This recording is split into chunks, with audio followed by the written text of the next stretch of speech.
Hey everyone, my name is Silas, and today I'm going to share with you one of the most terrifying experiences of my entire life.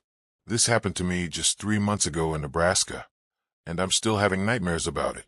In fact, I'm still seeing a therapist because of what I experienced that night and the nights that followed. Before I begin, I can see that about 80% of viewers didn't subscribe while watching my videos. If you enjoy horror stories and true paranormal experiences like this one, please hit that subscribe button, smash the like button, and don't forget to ring that notification bell so you never miss any of my videos. Also, let me know in the comments where you're watching this from. I absolutely love hearing from viewers all around the world, but I need to warn you before I continue. This story is different from my usual content. It's longer, more detailed, and significantly more disturbing. What happened to me that night changed my entire perspective on life, death, and what might exist between those two states. If you're easily frightened, or if you're watching this alone late at night, you might want to save this for another time. So, let me tell you what happened. It was late September, the 23rd to be exact, and I had just finished a freelance photography assignment in Omaha. I specialize in abandoned places photography, old buildings, forgotten structures, places where time has stood still. It's always been my passion to capture the beauty in decay, the stories that these forgotten places hold. But this assignment had been different, more unsettling than usual. The client, a local historical society, had hired me to document a series of abandoned homesteads for a book about early settlers in Nebraska. The pay was good, but there had been something odd about the way the project coordinator, an elderly woman named Mrs. Henderson, had briefed me about the locations. She had given me a list of 12 properties, but when she came to the 11th one, the Whitmore farmstead, she had hesitated. Her hands had actually trembled as she handed me the address. She had looked me directly in the eyes and said, "Silas, I need you to promise me something. If you go to the Whitmore place, don't go inside after dark. And if you hear voices, especially a woman's voice, leave immediately. Don't try to help.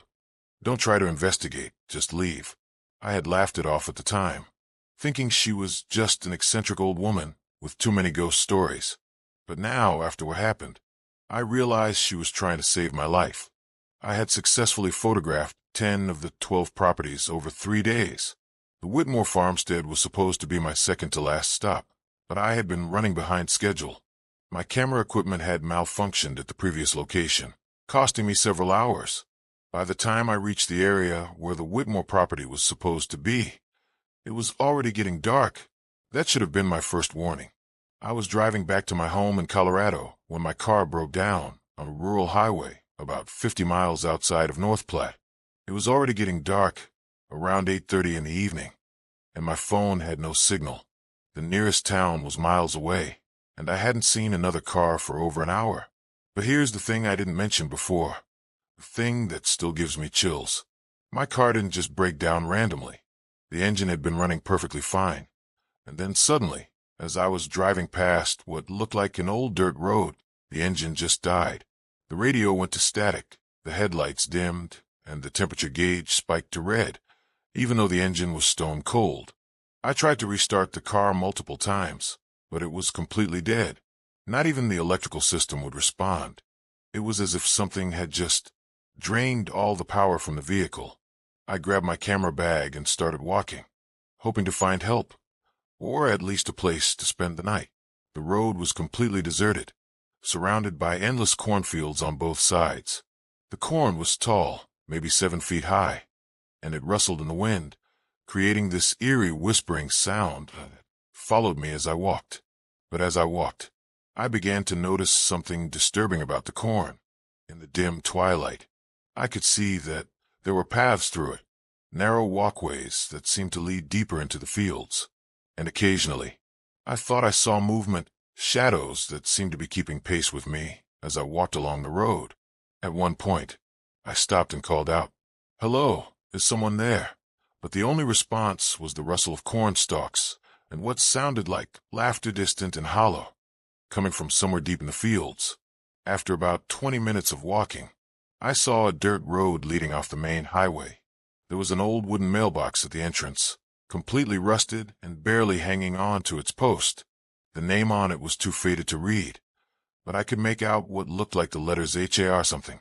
And that's when I realized this was the Whitmore property, the one MRS Anderson had warned me about, the one I was supposed to photograph, but had run out of time for. I decided to follow the dirt road, thinking maybe there was a farmhouse where I could ask for help. The road was bumpy and full of potholes, and my feet were already starting to hurt from walking in my hiking boots. But as I walked, I noticed something else disturbing. There were other tire tracks in the dirt, recent ones, as if other vehicles had come this way recently. But where were they now? About half a mile down the dirt road, I saw it. An old farmhouse sitting in the middle of what used to be a large property. The house was probably built in the early 1900s, white clapboard, siding that had turned gray with age, a wraparound porch that was sagging on one side, and several windows that were either boarded up or had broken glass. But what caught my attention immediately was that there was a faint light coming from one of the upstairs windows, and more disturbing than that, I could see what looked like shadows moving back and forth behind the window, as if multiple people were inside. I felt a mixture of relief and caution. Relief because it meant someone might be home who could help me, but caution because the house looked like it had been abandoned for decades. Who would be living in such a place? And why were there so many people inside? As I got closer to the house, I noticed other details that made me increasingly uncomfortable. There were clothes hanging on a line behind the house, but they looked old-fashioned, like dresses and shirts from the 1940s. The yard, which should have been overgrown after years of abandonment, was neatly maintained, as if someone had been caring for it recently. And there was a smell in the air sweet and sickly, like flowers that had been left in water too long, or like something organic that was slowly decaying. I approached the front porch slowly. The wooden steps creaked loudly under my weight, and I could see that the front door was slightly ajar. But as I got closer, I could hear voices from inside, multiple voices, having what sounded like a conversation. But I couldn't make out the words. I knocked and called out, "Hello, is anyone home? I need help.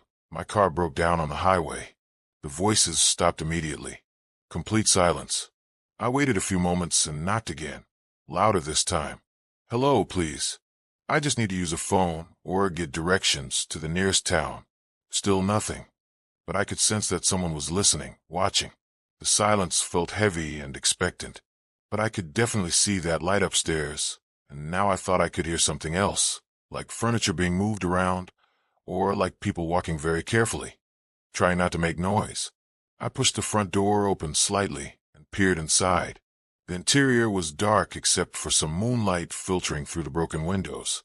I could smell mold dust and that sweet, sickly odor I had noticed outside, but much stronger now. "Hello," I called out again, stepping just inside the doorway. "I have my phone flashlight, but the signal is dead. I just need help." That's when I heard the first voice, soft and distant, but clear enough to understand. A woman's voice that seemed to come from upstairs. "You shouldn't have come here. You need to leave now." But before I could respond, I heard another voice, a man this time, also coming from upstairs. "It's too late," he said. "He's already inside. She can sense him now." And then a third voice, younger, maybe a teenager. "Don't try to run," she continued. "It only makes her angry. Just accept it. It's easier that way." I looked around the room, trying to figure out where the voices were coming from. They seemed to echo through the entire house, like they were coming from the walls themselves.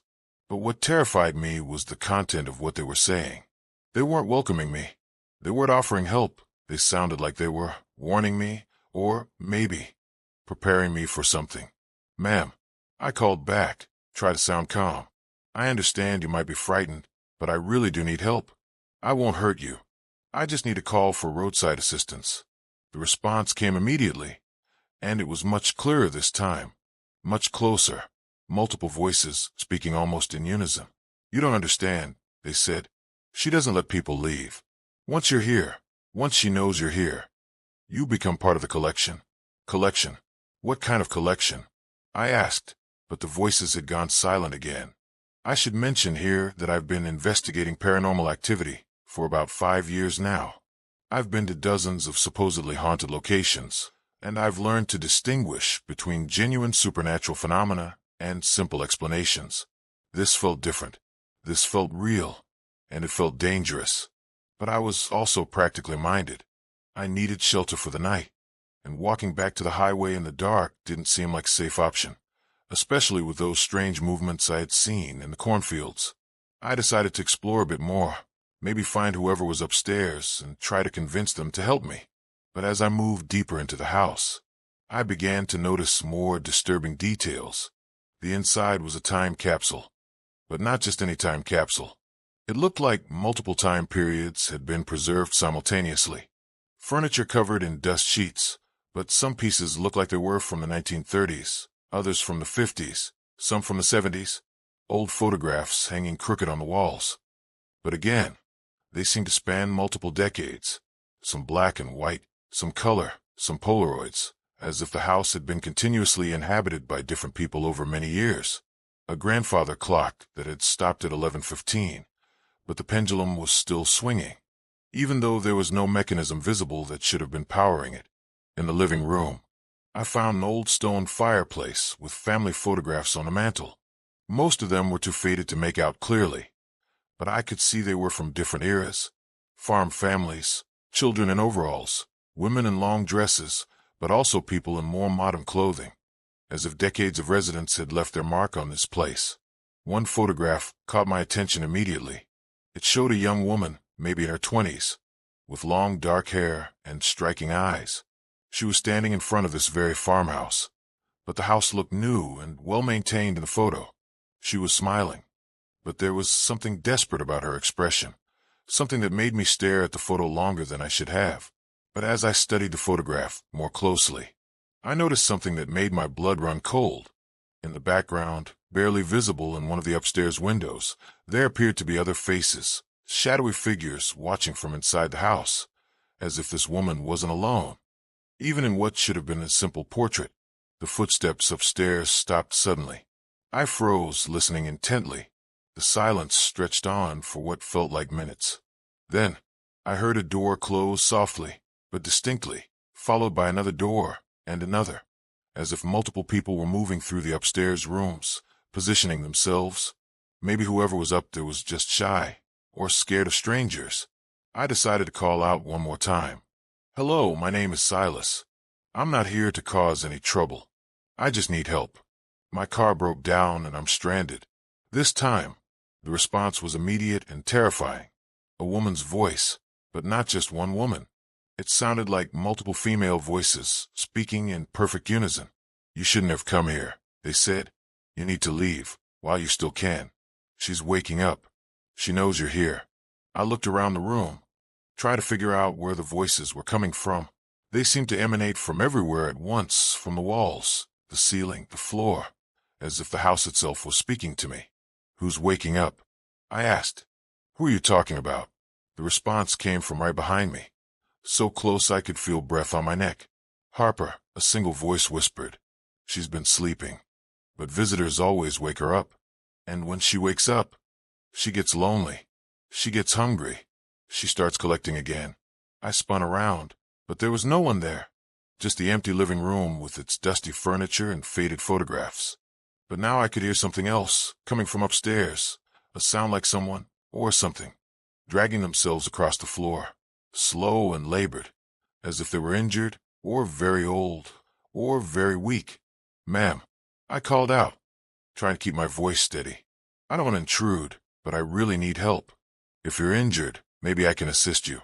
The dragging sound stopped, and then I heard laughter, not joyful laughter, but the kind of laugh that comes from someone who has lost their grip on sanity, hollow and bitter and completely without warmth. "Help me," the voice said, and now it was definitely coming from directly above me. "Oh, you sweet boy. You think you can help me, but I'm beyond help. I've been beyond help for 50 years. But you can help me in other ways. You can keep me company. You can stay with me forever." That's when I realized I was in serious trouble. This wasn't just a confused elderly woman, or even a harmless ghost. This was something that had been actively luring people to this place, trapping them, collecting them. I should mention that at this point, I started taking pictures with my camera, partly out of professional habit, but mostly to document what was happening in case I didn't make it out alive. But as I looked at the images on my camera's LCD screen, I saw something that made me drop the camera entirely. In every photograph, there were figures that hadn't been visible to my naked eye. Translucent people standing in corners, sitting in chairs, crowding around me, all staring directly at the camera, all wearing expressions of desperate sadness. Some looked like they were from recent decades, wearing modern clothing, but others appeared to be from much earlier periods, and all of them looked like they had been drained somehow, as if something had been slowly consuming their life force over time. I bent down to pick up my camera, and that's when I saw it, scratched into the wooden floor, partially hidden under a rug. Names and dates, dozens of them, carved with what looked like fingernails. Robert Martinez, 1987 to 1989.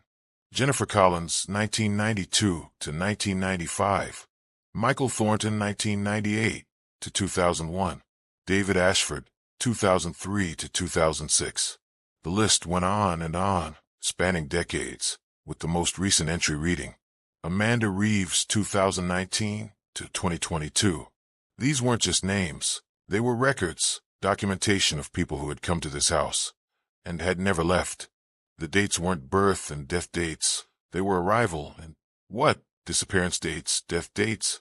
I realized with growing horror that I was looking at a memorial carved by the victims themselves, a desperate attempt to leave some record of their existence before whatever happened to them happened. I should have left right then.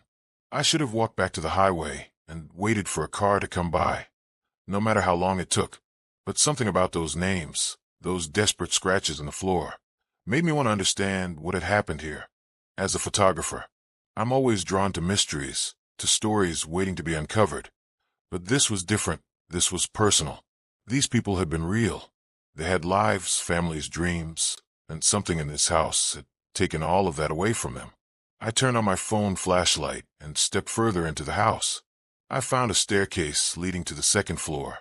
The banister was ornately carved, but covered in dust. Each step I took created a loud groan that echoed through the house.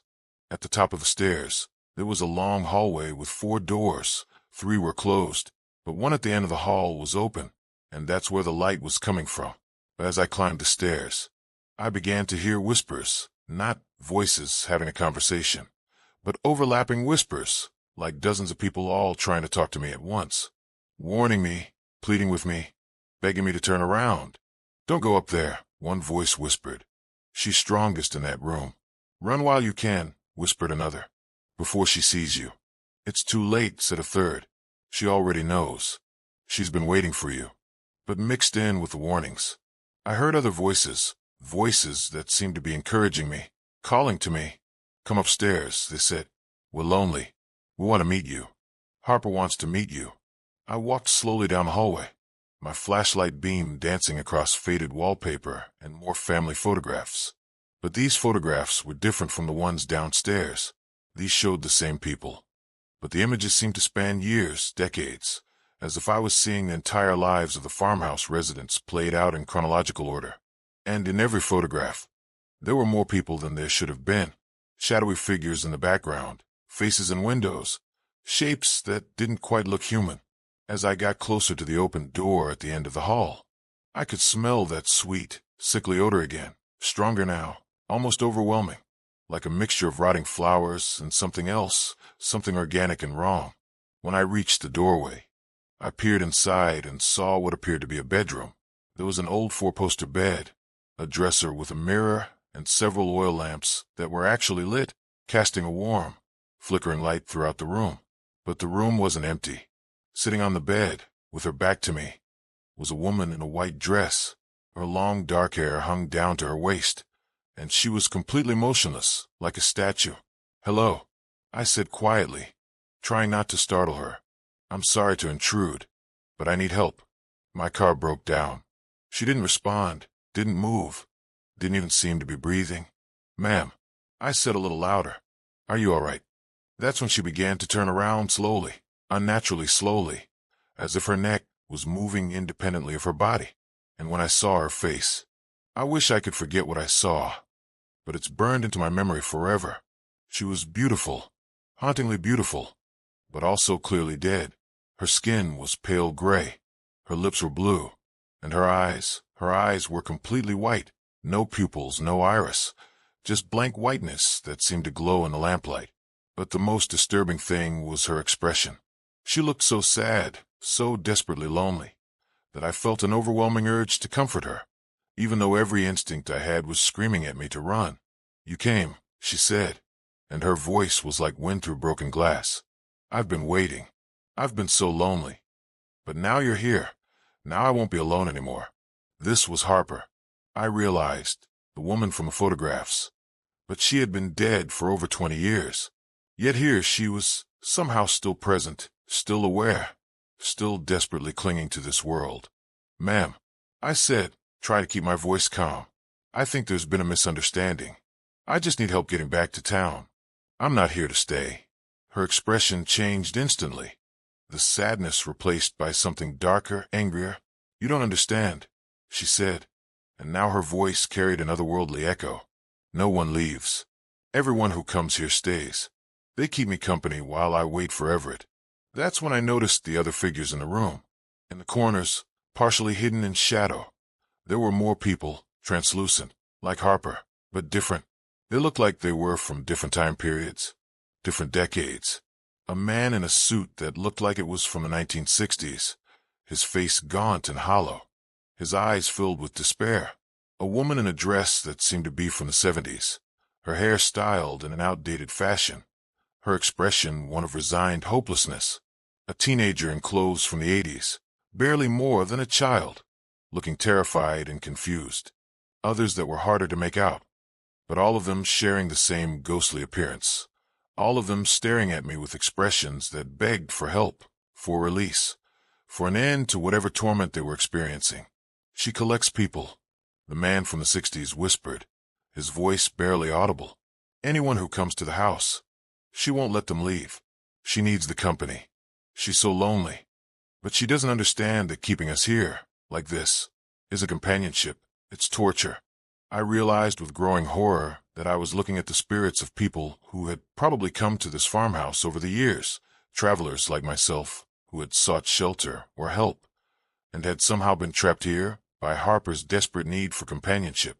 But these weren't just ghosts. They were conscious, aware suffering. They had been held here against their will for years, decades in some cases, unable to move on, unable to find peace. Harper moved closer to me, her form becoming more solid, more real. "You seem nice," she said, her voice returning to that sad, lonely tone. "You can stay here with us. We'll be like a family. I won't be alone anymore, and you won't have to worry about anything ever again." I knew I had to get out of there, but I also knew that simply running might not work. These spirits had clearly been able to prevent others from leaving. I needed to find a way to break whatever hold Harper had over this place, and over these trapped souls. That's when I remembered M.R.S. Henderson's words, the warning she had given me about not going inside after dark, about leaving if I heard voices.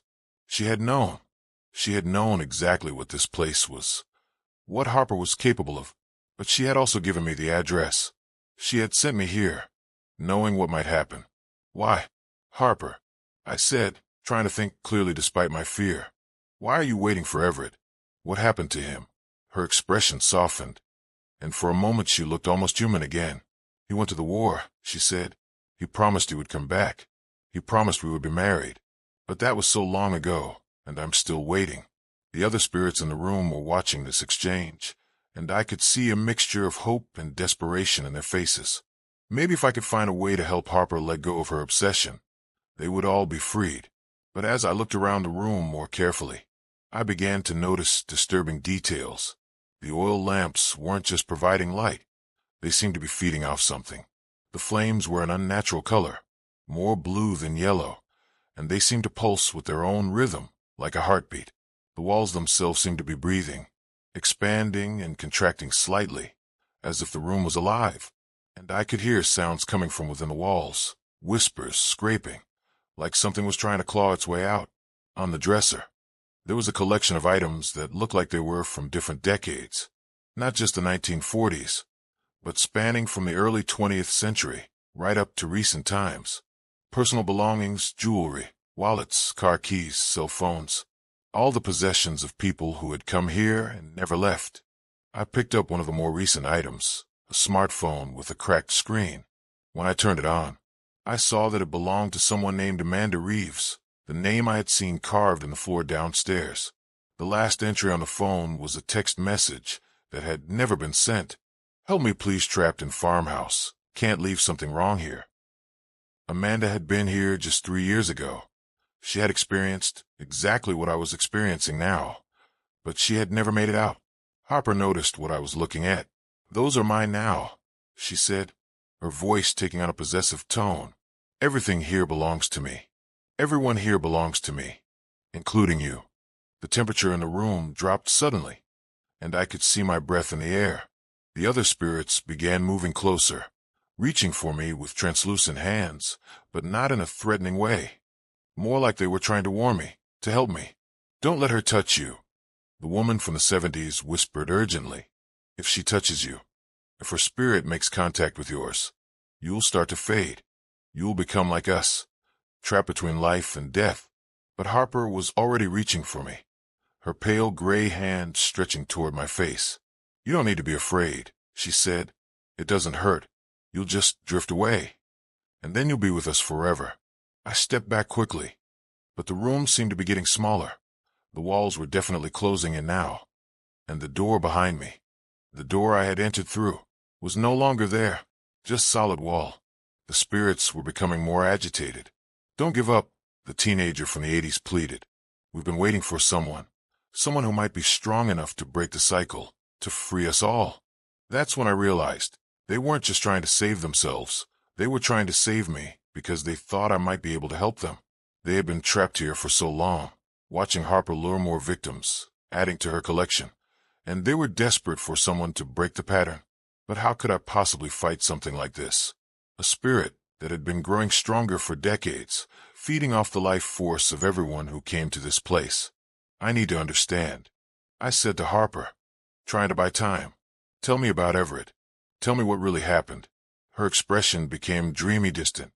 "He was so handsome," she said, "so kind. We were going to be married in the spring of 1945. But then the war, the terrible war. He had to go fight. He promised me he would come back. He promised. But he never came back, did he?" I said gently. "Something happened to him overseas." Her face contorted with rage. "Don't say that," she screamed, and her voice shook the entire house. "He's coming back. He promised me. I just have to wait. I just have to keep waiting." The other spirits were shaking their heads sadly. "She's been waiting for almost 80 years, the man from the 60s said. She refuses to accept that he's dead. She refuses to move on. And her refusal to let go is what's keeping all of us here." I realized that Harper wasn't just trapped by her own grief. She was actively trapping others, using their life force to sustain herself, to maintain her presence in this world. She had become a kind of spiritual parasite, feeding off the living to fuel her impossible dream of reunion. "Harper," I said, "what if Everett is waiting for you somewhere else? What if holding on to this place, this physical world, is preventing you from finding him?" Her rage intensified, and the house began to shake. Books fell from shelves, windows rattled, the oil lamps flickered wildly. "You don't understand," she shrieked. "This is where he'll look for me. This is our home. If I leave, if I let go, he'll never find me." "But what if?" I continued, trying to stay calm despite the chaos around me. "What if he's already found peace? What if he's waiting for you to join him, but you can't reach him while you're clinging to this world?" The shaking stopped abruptly, and Harper stared at me with those terrible white eyes. "You're lying," she whispered. "You're trying to trick me, trying to make me let go. But I know better. I know he's coming back." She began to move toward me again, and this time the other spirits couldn't stop her. They were growing fainter, weaker, as if she was drawing energy from them to fuel her attack. "I'm sorry," the teenager whispered as she began to fade. "We tried to help, but she's too strong. She's had too much time to grow her power." That's when I remembered the letters. I had seen them earlier on the dresser. Letters from Everett. Physical connection to her past, to her obsession. I dove for the dresser, grabbing the bundle of letters tied with ribbon. Harper screamed. a sound that was both heartbroken and terrifying. No, those are mine. You can't take them. They're all I have left of him. But as I held the letters, I could feel warmth coming from them. Not supernatural energy, but human emotion, love. Genuine love that had somehow survived decades in this terrible place. I opened the first letter. The handwriting was faded but still legible. And as I began to read it aloud, something extraordinary began to happen.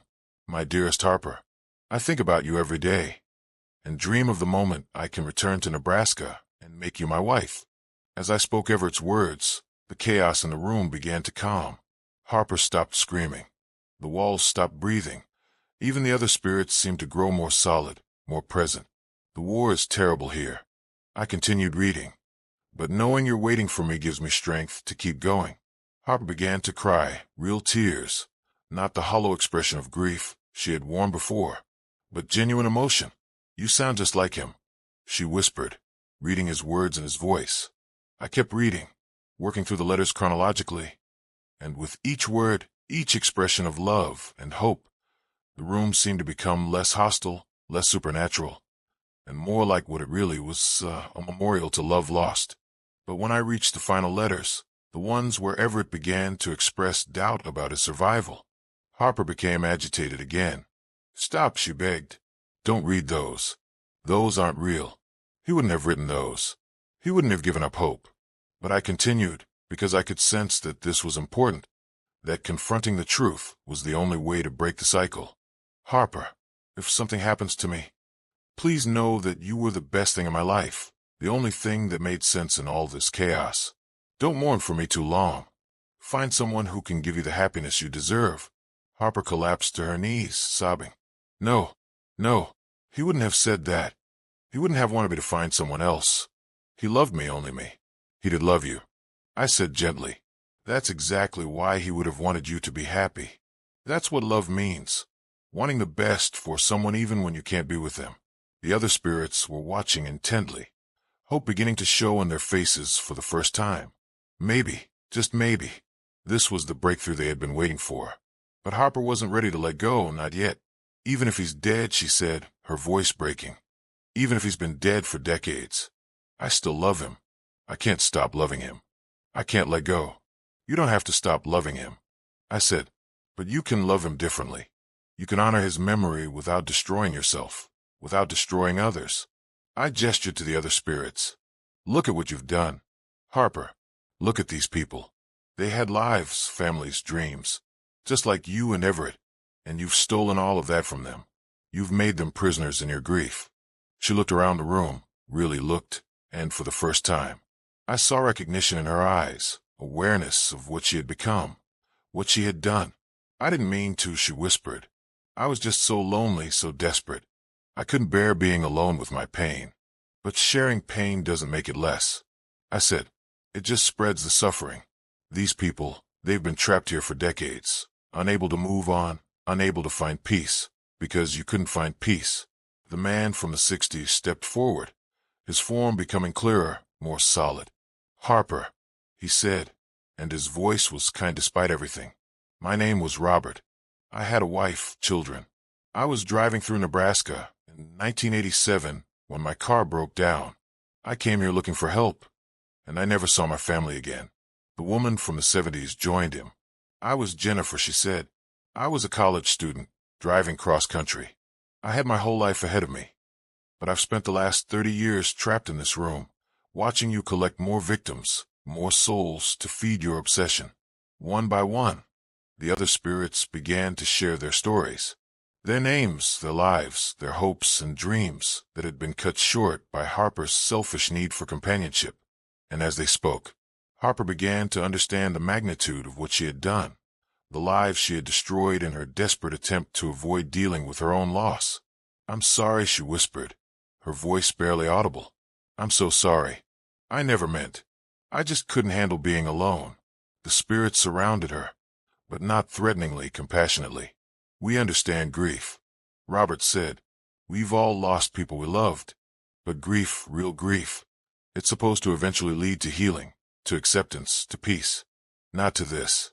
Jennifer added, not to an eternity of suffering, for yourself and others. Harper looked up at me, and for the first time, her eyes weren't white and lifeless. They were brown human, filled with pain and regret, but also hope. What can I do? She asked. How can I make this right? How can I free them, free myself? I held up the letters. These, I said, these are what's keeping you anchored to this world. Your physical connection to Everett, to your shared past. But letting go of them doesn't mean letting go of your love for him. It means accepting that love can exist without physical anchors, without trapping yourself and others in a cycle of pain. Harper stared at the letters for a long moment, her translucent hands trembling as she reached for them. When she touched the ribbon that bound them together, a soft golden light began to emanate from the papers. Not the harsh blue glow of the oil lamps, but something warm and peaceful. As the light grew brighter, the other spirits began to change, their forms becoming more solid, more human, but also more at peace. The desperation and fear that had marked their faces for decades was gradually replaced by something resembling relief. The teenager from the 80s, who I now knew was named David, stepped closer to Harper. You don't have to be afraid, he said gently. We'll all be moving on together. You won't be alone, and neither will we. Harper nodded slowly, tears streaming down her face. But what about this place? She whispered. What about our home, our memories? Memories don't live in buildings. I said, they live in your heart, in your spirit. And when you're ready to let go of this physical anchor, those memories will go with you. But they won't be chains anymore. They'll be gifts.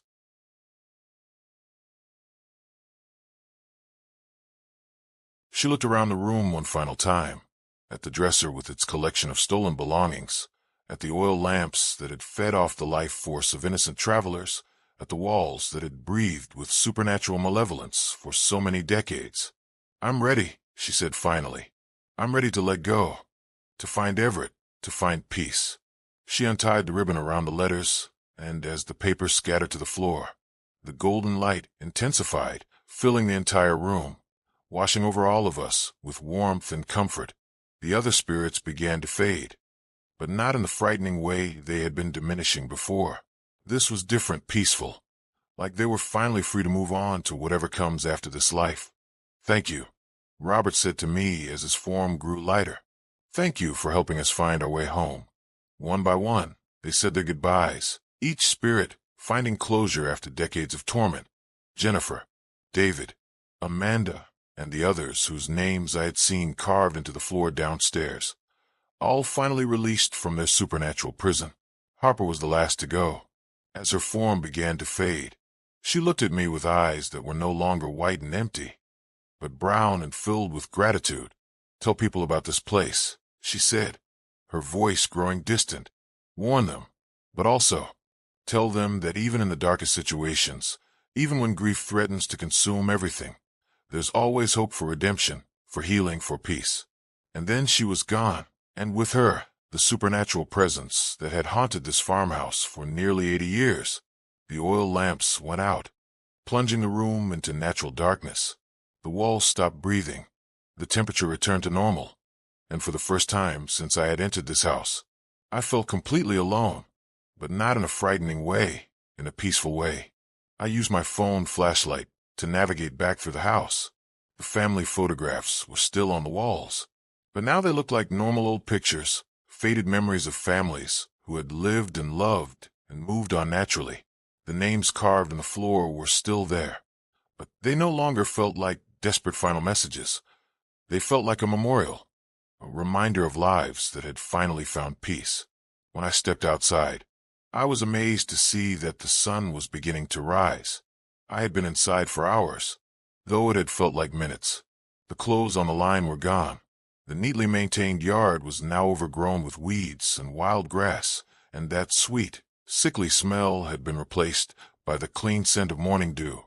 I walked back down the dirt road toward the highway, and when I reached my car, I was shocked to find that it started immediately, as if nothing had ever been wrong with it. The radio worked, the headlights were bright, the temperature gauge read normal. I drove straight back to Colorado, not stopping for anything except gas and coffee. I needed to be home, needed to be surrounded by familiar things, needed to process what had happened in a safe environment. But the story doesn't end there. Over the next few weeks, I found myself researching the Whitmore farmstead, trying to understand the history of what I had experienced. What I discovered was both fascinating and disturbing. The property had indeed been owned by a family named Whitmore in the early 20th century. Harper Whitmore had lived there with her parents until 1943, when she became engaged to a local young man named Everett Collins, who was drafted to serve in World War II. Everett had been killed in action in France in early 1945, just months before the war ended, just weeks before he was supposed to return home and marry Harper. His body was never recovered, which meant Harper never had the closure of a funeral, never had physical proof of his death. According to local records, Harper had waited at the farmhouse for Everett's return, refusing to believe he was dead, refusing to move on with a life. She had died in that house in 1963, at the age of 42, apparently from a combination of malnutrition and heartbreak. But the really disturbing part was what I found next.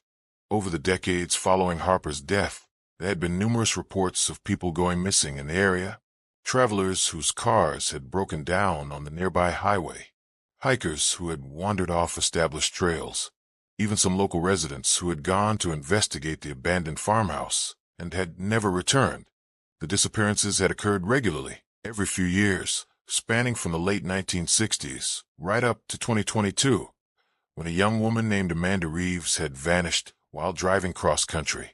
But since my encounter with Harper and the other spirits, since that night when they had finally found peace and moved on, there had been no more disappearances, no more reports of strange lights or voices coming from the farmhouse.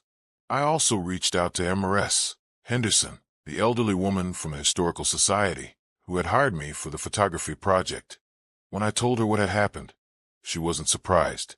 She revealed that she was actually Harper's great-niece, and that several members of her family had suspected what was happening at the farmhouse for decades. They had tried to warn people, had tried to keep others away, but they had never known how to actually stop Harper, how to help her find peace. She thanked me, with tears in her eyes, for finally giving Harper and all her victims the closure they needed to move on.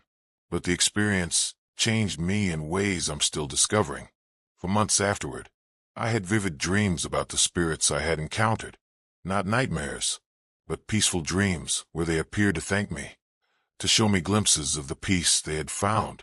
Robert reunited with his wife and children, Jennifer continuing her interrupted journey through life, David getting the chance to grow up and become the man he was meant to be.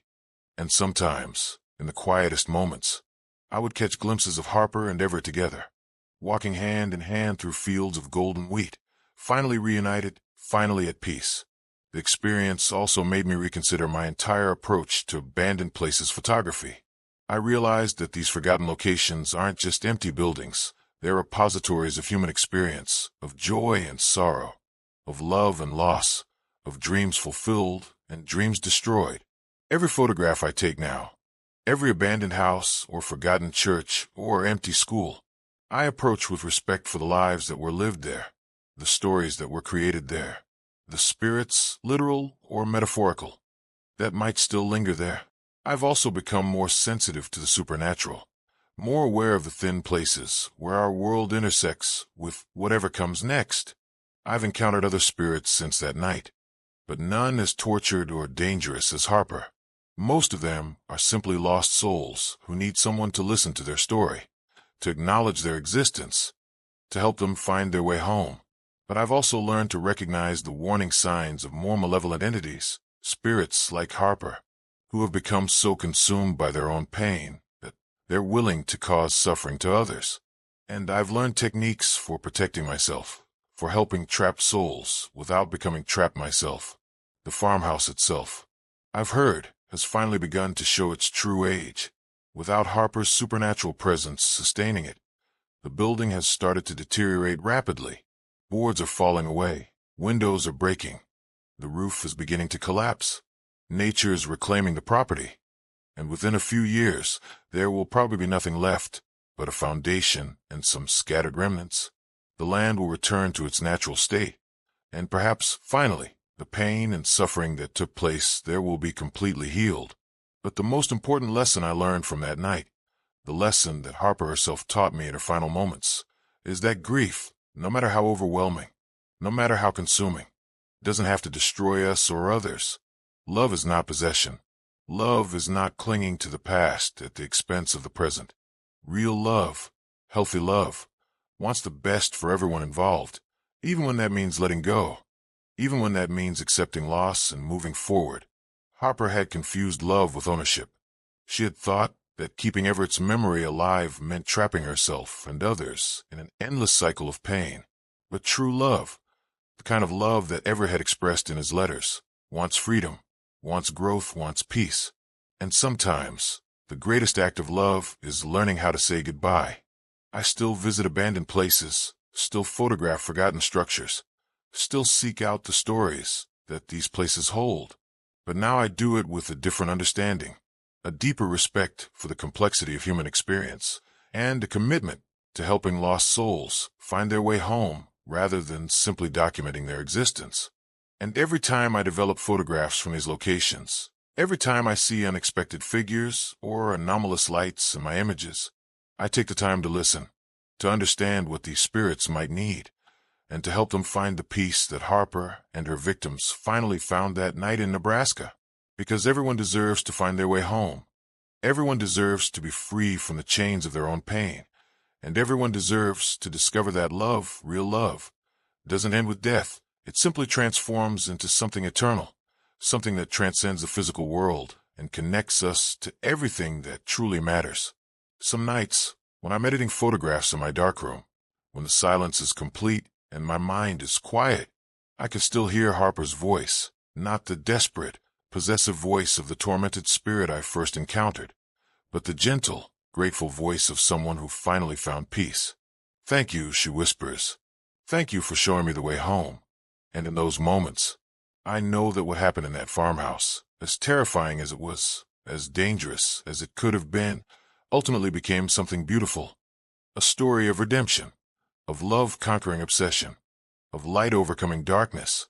It reminds me that even in the most hopeless situations, even when supernatural forces seem overwhelming, even when we're facing entities that have been feeding on pain and suffering for decades, there's always a possibility for healing, for transformation, for peace. But it also serves as a warning about what can happen when we allow grief to consume us, when we refuse to process our pain in healthy ways, when we become so focused on what we've lost that we forget about what we still have to give to the world. Harper had spent 80 years trying to hold onto something that was already gone, and in doing so, she had caused immeasurable suffering to herself and others. But when she finally learned to let go, when she finally accepted that love doesn't require physical presence, she was able to find the peace that had been waiting for her all along. The last thing I want to mention is something that happened just a few weeks ago. I was driving through Nebraska again, working on a new photography project, when I decided to visit the site where the Whitmore farmstead used to stand. The house is completely gone now, just a few pieces of foundation stone scattered across an overgrown field. But as I stood there, taking pictures of the wildflowers that now grow where the farmhouse once stood, I felt something I hadn't expected. Peace. Complete, overwhelming peace. The land itself feels healed, restored, as if the decades of supernatural torment have been completely erased. And in that moment, I knew with absolute certainty that Harper and Everett had found each other, that they were finally together, and that all the souls who had been trapped in that house for so many years were now free to continue their journey through eternity. As I was preparing to leave, I noticed something remarkable. Growing up through cracks in one of the old foundation stones, there was a single red rose, blooming despite the fact that there were no rose bushes anywhere in the area, no gardens, no cultivation of any kind. I photographed the rose, and when I developed the image later, I saw something that made me smile through tears. In the soft focused background of the photograph, barely visible, but definitely there, were two figures walking hand in hand through a field of golden wheat, finally reunited, finally at peace, finally home. And that, everyone, is why I continue to do this work, why I continue to seek out the forgotten places, the abandoned structures, the locations where human stories intersect with the supernatural. Because sometimes, in the most unexpected places, in the most frightening circumstances, we discover truths about love, about loss, about healing, about what it really means to be human, that we never could have learned any other way. The spirits we encounter, whether they're peaceful or tormented, whether they need our help or our understanding or simply our acknowledgement, they're all teachers, showing us aspects of existence that most people never get to see, reminding us that life and death are not opposites, but part of a continuous journey, a journey that sometimes requires us to face our deepest fears in order to find our greatest truths. So thank you, everyone, for joining me on this journey, for listening to this story, for being open to the possibility that there's more to our world than what we can see and touch and measure. I hope that Harper's story, as tragic as it was, as frightening as parts of it were, ultimately serves as a reminder that no matter how lost we feel, no matter how consumed by pain or grief or obsession we might become, there's always a path back to peace. There's always a way to transform our suffering into something meaningful, something healing, something beautiful. And remember, if you ever find yourself in an abandoned place, if you ever encounter something that doesn't quite belong to our normal reality, approach it with respect, with compassion, with an understanding that you might be witnessing someone else's attempt to find their way home. Thank you so much for watching this extended episode. I know it was longer than my usual content, but this story needed to be told in its entirety. It needed to be shared completely, because the lessons it contains, the truths it reveals, are too important to be abbreviated or summarized. If you enjoyed this deep dive into the supernatural, if you found Harper's story as moving and terrifying as I did, please hit that like button. It really helps the channel grow and allows me to continue sharing these experiences with all of you.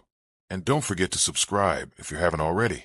I have so many more stories to share, so many more abandoned places to explore, so many more encounters with the supernatural to document and analyze. Let me know in the comments what you thought of this story. Did it change your perspective on grief and love like it changed mine?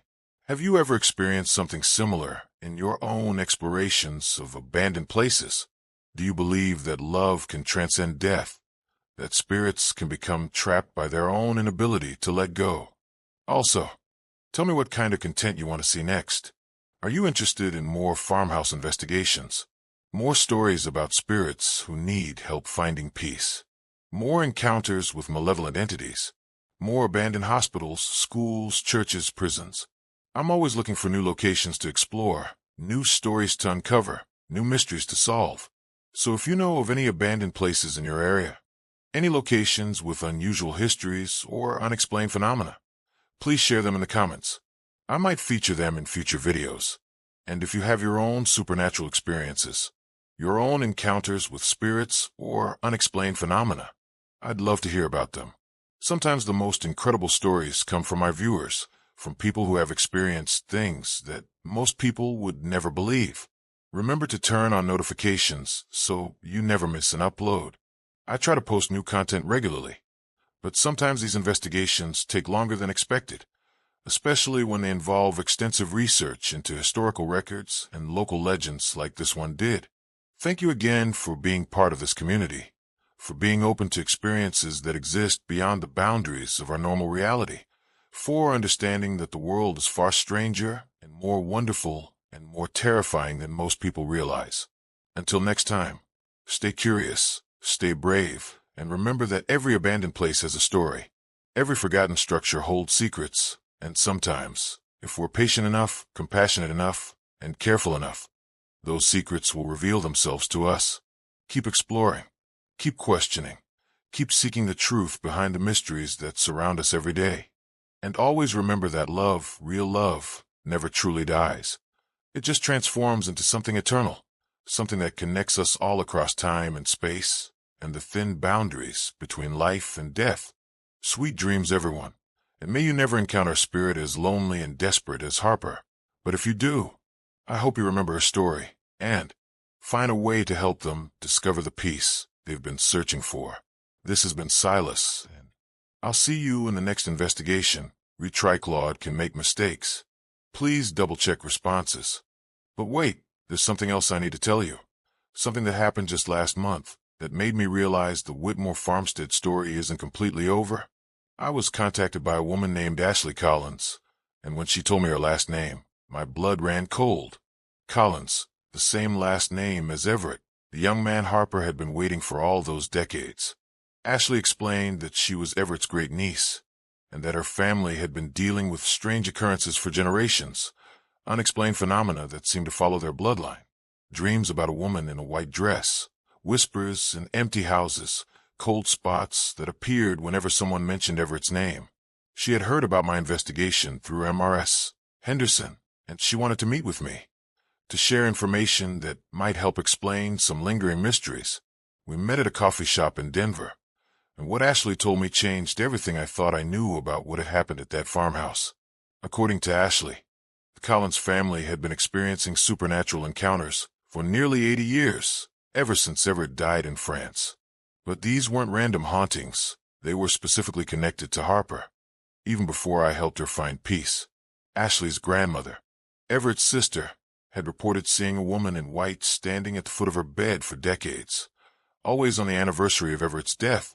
The woman never spoke, never moved, just stood there staring, as if she was searching for something or someone. Ashley's father had experienced similar visitations, and so had Ashley herself. Starting when she was just 7 years old, the woman would appear in mirrors, in reflections in windows, sometimes even in photographs, but only to members of the Collins family. But here's what made my blood run even colder. These visitations had stopped completely on the exact night I encountered Harper at the farmhouse. The same night she finally found peace and moved on.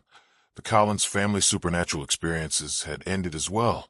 Ashley had kept a detailed journal of these encounters, documenting dates, times, descriptions, and when she showed me those records, I realized that Harper had been searching for Everett for decades, appearing to his family members, trying to find some trace of him, some connection to the man she couldn't let go of.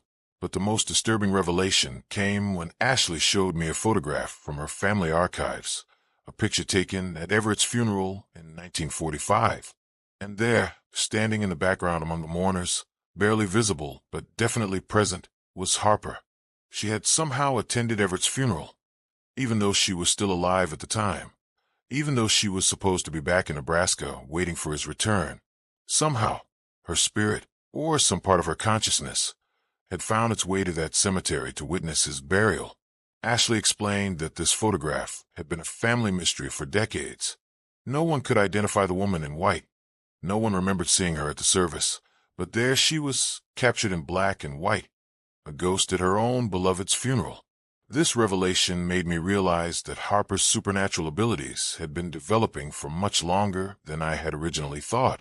Her obsession with Everett, her refusal to accept his death, had begun creating supernatural manifestations even while she was still physically alive.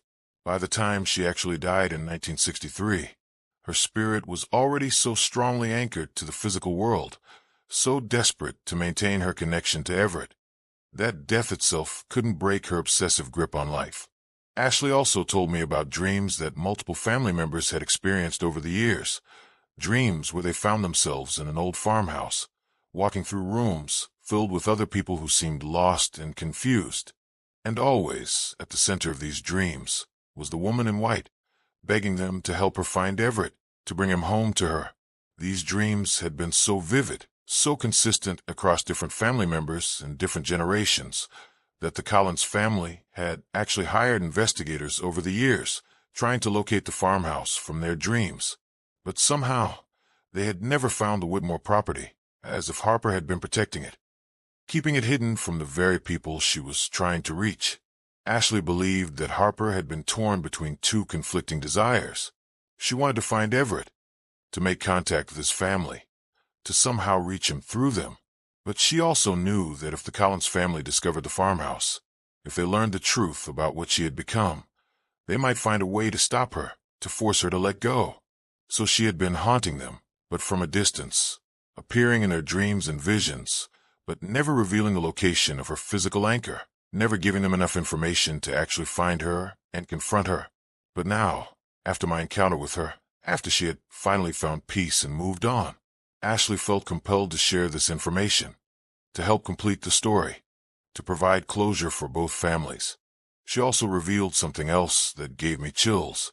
Ashley had been having new dreams, peaceful dreams, where she saw Harper and Everett together, walking through fields of golden wheat, just like the vision I had captured in that photograph of the rose growing through the foundation stones. But in these dreams, Harper would sometimes turn and wave to Ashley, as if she was saying goodbye, as if she was thanking the Collins family for their unwitting role in her decades-long search, and apologizing for the supernatural disturbances she had caused. Ashley said these new dreams felt different from the old ones. Instead of being frightening or disturbing, they brought a sense of peace, of closure, of healing for both families. We talked for hours that day, comparing notes, sharing details, trying to piece together the complete timeline of Harper's supernatural influence. And what emerged was a story even more complex and tragic than I had originally understood. Harper hadn't just been a lonely spirit trapped in a farmhouse. She had been actively searching for Everett for decades, using her supernatural abilities to reach out across vast distances, to make contact with his surviving family members, to find some trace of the man she refused to believe was gone. The people she had trapped at the farmhouse, the souls she had collected, they weren't just random victims who had stumbled into her domain. They were substitutes, replacements for the one person she really wanted but couldn't have, surrogates for Everett that she kept around to ease her loneliness while she continued her impossible search. This realization made her actions even more tragic because it showed just how completely her grief had warped her understanding of love and companionship. She had been hurting innocent people not out of malice, but out of a desperate attempt to fill the void left by Everett's death, a void that could never be filled by anyone else. But it also made her final redemption more meaningful. When she finally let go, when she finally accepted that Everett was gone and allowed herself to move on, she wasn't just freeing the spirits trapped at the farmhouse. She was also releasing his family from decades of supernatural harassment. Ashley and I have stayed in touch since that meeting, and she's reported that the Collins family feels lighter somehow, as if a weight they didn't even realize they were carrying has finally been lifted. The dreams have stopped, the unexplained phenomena have ended, and for the first time in 80 years, they feel truly free from Harper's influence. But here's the really remarkable part. Ashley also told me that several family members have reported positive supernatural experiences in recent months, not frightening encounters, but comforting ones, moments when they felt Everett's presence, brief glimpses of him in moments of stress or sadness, as if he was finally able to reach out to his family, now that Harper was no longer interfering with the natural order of things. These experiences suggest that Harper's obsessive love hadn't just been trapping her. It had also been preventing Everett from finding his own peace, from moving on to whatever comes after death. Her desperate clinging to their earthly connection had been keeping both of them anchored to the physical world in unhealthy ways. Now that she had learned to let go, now that she had accepted that love doesn't require possession, both spirits were finally free to exist in whatever form is natural for souls who have passed on, and Everett could finally offer comfort to his grieving family members in healthy, appropriate ways. This experience taught me something profound about the nature of supernatural phenomena. It's not just about individual spirits who can't move on. Sometimes it's about entire networks of people, entire families, entire communities that can become entangled in supernatural situations that span generations. Harper's story wasn't just her own. It was also the story of Collins' family, the story of all the people she had trapped at the farmhouse, the story of everyone whose life had been touched by her inability to process grief in healthy ways. And the healing, when it finally came, didn't just affect Harper herself. It rippled outward through all those connections, freeing everyone who had been caught in the web of her supernatural obsession. But there's one more thing I discovered during my conversation with Ashley, something that made me realize just how far Harper's influence had reached. Ashley showed me newspaper clippings from the 1950s, 60s, 70s, and 80s, articles about missing persons in Nebraska and surrounding states, people who had disappeared while traveling through rural areas, whose cars had been found abandoned on remote highways, but who had never been located. The pattern was unmistakable. These disappearances had been happening regularly. every few years, spanning decades, and they had all occurred within a 100-mile radius of the Whitmore farmstead. Harper had been actively luring people to that farmhouse for much longer than I had realized. Not just travelers who stumbled upon the property by accident, but people whose vehicles she had somehow caused to break down, whose paths she had manipulated to lead them to her door. She had been using her supernatural abilities to create the very circumstances that brought victims to her: mechanical failures, wrong turns, dead cell phone batteries. All the things that had happened to me that night, they hadn't been coincidences. They had been carefully orchestrated by a spirit who had grown more powerful and more desperate with each passing year. This revelation made me realize just how dangerous my encounter with Harper had really been. I hadn't just stumbled into a haunted house. I had been specifically targeted, drawn to that location by forces I didn't understand, manipulated into becoming another addition to her collection of trapped souls. But it also made me understand why I had been able to help her find peace when so many others had failed. I was a photographer, someone who specialized in abandoned places, someone who would approach her story with curiosity rather than fear, someone who might be able to see past her monstrous actions to the heartbroken woman underneath. She hadn't just been collecting random victims. She had been unconsciously selecting people who might eventually help her find the closure she desperately needed. People with the right combination of empathy, courage, and understanding to guide her through the process of letting go. Ashley believes that Harper had been testing people for decades, drawing them to the farmhouse to see if any of them possessed the qualities necessary to help her heal. Most had failed the test, becoming trapped like all the others. But eventually, she found someone who could give her what she really needed: not companionship, but understanding; not possession, but release. This perspective reframes the entire experience for me. Instead of being a random victim who managed to escape a supernatural predator, I was actually fulfilling a role that Harper had been unconsciously preparing for decades. The role of the healer, the guide, the person who could help her transform her obsessive love into something healthier and more transcendent. It's a responsibility I don't take lightly, and it's made me even more committed to helping other trapped spirits find their way home. Because I now understand that these encounters aren't accidents. They're appointments, opportunities for healing that have been building toward a specific moment of readiness. So when I investigate abandoned places now, when I encounter supernatural phenomena, I approach each situation with the understanding that I might be there for a reason, that some spirit might have been waiting decades, or even centuries, for someone with the right combination of skills and empathy to help them find peace. It's changed my entire approach to paranormal investigation. Instead of just documenting supernatural activity, I'm actively working to understand what each spirit needs, what's keeping them trapped, and how I might be able to help them let go of whatever is anchoring them to our world. And the results have been remarkable. In the months since my encounter with Harper, I've successfully helped 3 other spirits find peace and move on. Each situation was different. Each required a different approach. But in every case, the key was understanding the love that had become twisted into obsession, and helping that spirit transform their attachment into something healthier. This work isn't just about ghost hunting anymore. It's about spiritual counseling, about helping souls process emotions and experiences that death hasn't resolved, about serving as a bridge between the world of the living and whatever comes next. And every time I help a spirit find peace, every time I witness that moment of transformation when obsession becomes acceptance, I'm reminded of Harper and Everett, of the rose growing through the foundation stones, of love that finally learned to let go and became something eternal. So thank you again for joining me on this journey, for listening to these stories, for being open to the possibility that our world is far more complex and interconnected than most people realize. The supernatural isn't just about scary encounters or paranormal phenomena.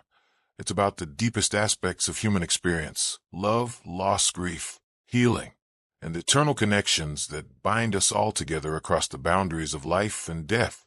I hope these stories inspire you to approach your own relationships with more awareness, to love more freely but less possessively, to process your grief in healthy ways, and to remain open to the possibility that healing can come from the most unexpected places. What do you think about this expanded understanding of Harper's story? Does it change how you view supernatural encounters? Do you believe that some spirits might be actively seeking the help they need to find peace? Have you ever felt like you were meant to be somewhere at a specific time for reasons you couldn't explain? Let me know in the comments. And as always, if you have suggestions for future investigations, abandoned places with interesting histories, or your own encounters with the supernatural, I want to hear about them. Thank you for watching, for subscribing, for being part of this community of people who understand that there's always more to the story than what we can see on the surface. Which topic would you like me to explore next? More farmhouse investigations, hospital hauntings, school spirit encounters, prison paranormal activity, or something completely different? Tell me in the comments what kind of supernatural stories interest you most, what locations you'd like me to investigate, what mysteries you'd like me to help solve. And don't forget to hit that notification bell so you never miss an upload. These investigations take time to research and document properly, but I'm committed to bringing you the most authentic and meaningful paranormal content possible. Until next time, keep exploring, keep questioning, keep your hearts open to the possibility that love, real love, never truly dies. It just transforms into something eternal that connects us all. This has been Silas, and I'll see you in the next investigation.